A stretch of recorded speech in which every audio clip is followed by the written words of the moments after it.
Hey. Okay, so we wanted to tell you guys about some stuff that happened with Isaiah today, because I think it's revelatory. Oh, hey! Oh my goodness, that's Tasmin from George Jenkins High School, way back from my high school. I'm not from George Jenkins. Yeah, yep, all moved. Yay, Tanya says good. they're all moved. Yeah. Good. Did you nearly die? From course days. Yes, I remember those days fondly, where I was the only guy with a whole bunch of girls.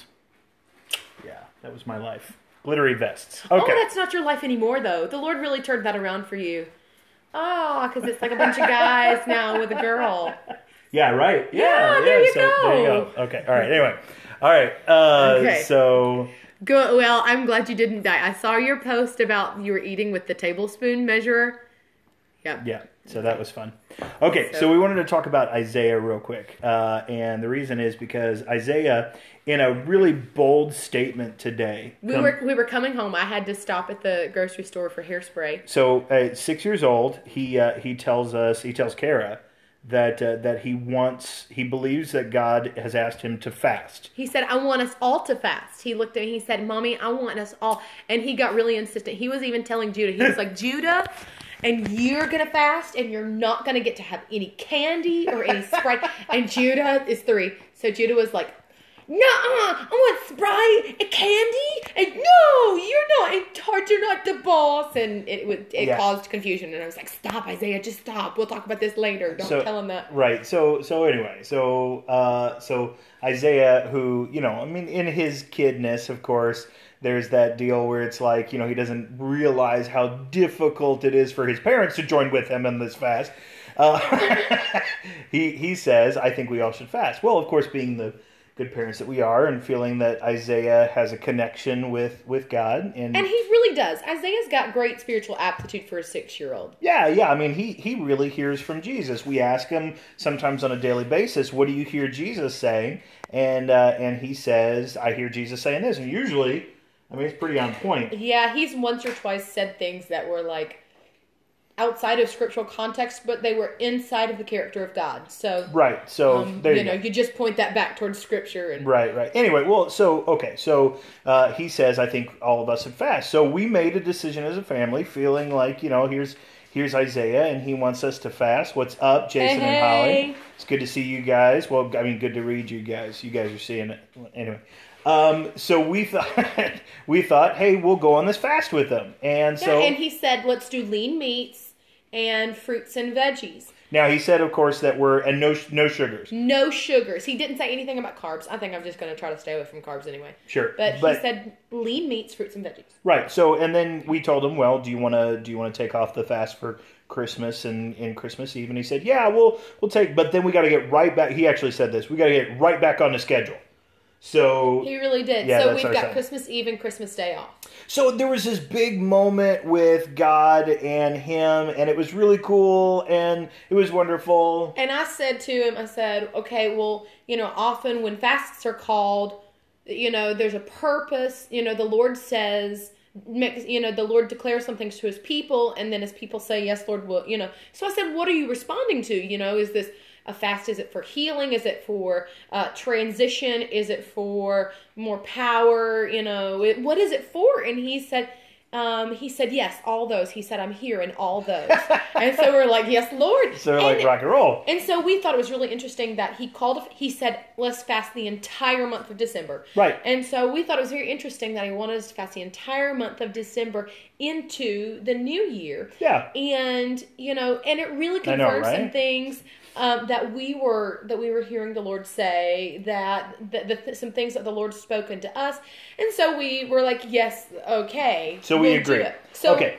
So then fast forward to tonight. Okay. So I'm coming down the hill, and we went to church tonight at North Highland. And so, I know, right? Isn't it great?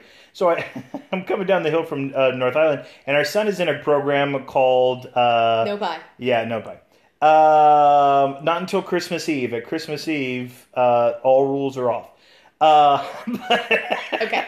But so I'm coming down the hill, And Isaiah is in Royal Rangers, which, if you don't know what Royal Rangers is, kind of like Boy Scouts except in the church. So With anyway, Jesus. Boy Scouts with Jesus. Boy Scouts with Jesus, right? So anyway, I'm coming down the hill, and Isaiah's commander meets me on the hill and says, "So I just wanted to let you know that Isaiah said some things that are a little out of his character tonight." So apparently, what happened was Isaiah said, "What the H word?" And so, I mean, you hear this, and your son's had this profound spiritual moment during the day, and you're like, and then he says a curse word. Okay, so my kid cursed. So I went in and I sat down, and I was like, okay, Isaiah, where have you heard that? And he's like, I heard it at school. And then we're like, okay, well, we don't say that because that's a bad thing to say. You can talk about hell as a place, but we don't say this because it's considered a bad word. And he nodded along and that kind of thing. Did he know? Because I wasn't there for this conversation. I don't know if he knowed. I mean, nude. I don't know if he knowed. Anyway, so we're like, okay, I'm trying to coach him through. I don't know if he knew if it was a curse word or not. I mean, well, he knew we didn't say it. Right. And here I am. I'm totally trying to defend ourselves. And I said things like, yeah, well, he doesn't hear that at our house. We don't say stuff like that at our house. So here I am. I'm trying to defend myself like I'm the one who said it, And like we've told him, when your friends say awful things like that, say what in the world, or like what in the round don't world. say what the H to or that. we don't say that. And so like I was talking to David about it, and I said, okay, we can't be too hard on him, It's really, and I was saying to David, I said, a year ago or a year and a half ago, I would have freaked out, and I would have been like, okay, we got to course correct. We got to do this, this, and this, and we got to coach our son. Gonna lower the boom on our son. Lower the boom, and we're going to fix this. And, here a year later, I was saying, you know what? I really am excited that I'm in this place where I can say, you know what? The Lord is stewarding his life, and I can trust the Lord with his life and with his development, and he's ours to take care of, but he's the Lord's child, and the Lord loves him way more, and the Lord cares for him, and the Lord guides him and leads him in all righteousness. That's the Lord's job. But, and I said, and it was just we don't say what the heck. So it's okay. It reminds me. But he was like, it wasn't what the heck. It was the bad one. It was the bad one.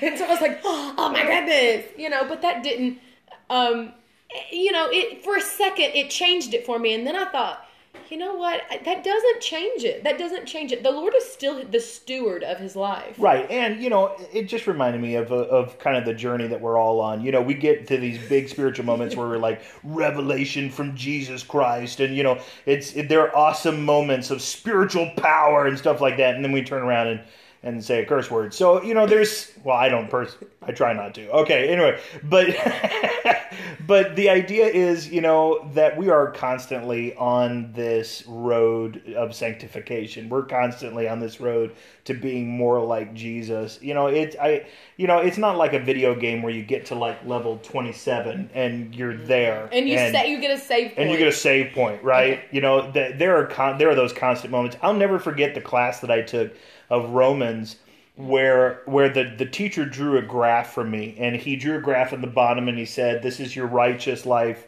and this is the time of your life from birth to death, and then here's your righteousness meter. And he said, you can go up and down and up and down and up and down in this thing, and the reality is that because of the grace of Jesus Christ, when you get to the end, ultimately, when Christ comes, you're made into perfection.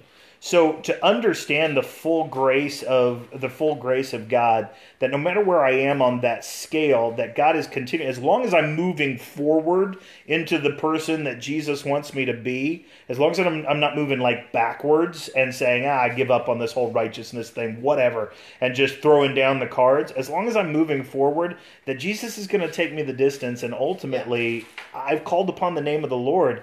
That's kind of what his grace is. That if I call in Jesus' name, if I've accepted him into my life and into who if I'm searching after him and if I'm trying to follow him, Jesus has got me on a road to heaven. And so there probably will be a few more curse words in his lifetime. Yeah, that we'll have to deal with. That he probably will know that are bad, and we'll find out, and he'll say, "I said it, yes." And then that's what our eyes are in the front to go forward. That's right. That's right, Donna. Donna said that's why our eyes are in the front so we can go forward. That's right. Yeah, that's right. They didn't put them in the back. Of course, that would be kind of freaky. I think my mom had eyes in the back of her head. Philip's pointing at Denise. She's got eyes in the back of her head, too. But, and there'll probably be times when he coerces Judah into saying a curse word that yes, all moms do. All moms do have eyes in the back of their head. That's true. Yes. But, yeah, there's going to be times where he leads Judah into a sin as well. But,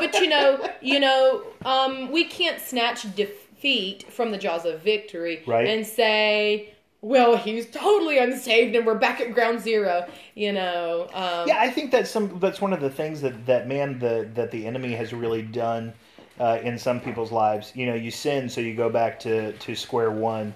That's just not the case. We are constantly on that path forward. And if you stay at square one and you have to go back to the beginning of your salvation every time that you sin, man, that doesn't lead you anywhere. You gotta fall forward on that kind of thing. You gotta fall upward. And in the context of Christmas, it's not a wonderful life in that we don't live in that movie, but it is a wonderful life in that we don't have to relive over and over again. That even when we make a mistake, we can keep moving forward, and the grace of Jesus is always there, and God is the God of plan A and plan B and plan Z. Because I think I'm on plan Z 5-217. Oh boy. 7. So anyway, the prophecies and the pains of 6-year-olds. I'm joking. It was a joke. Yeah. All right. All right. Bye, y'all.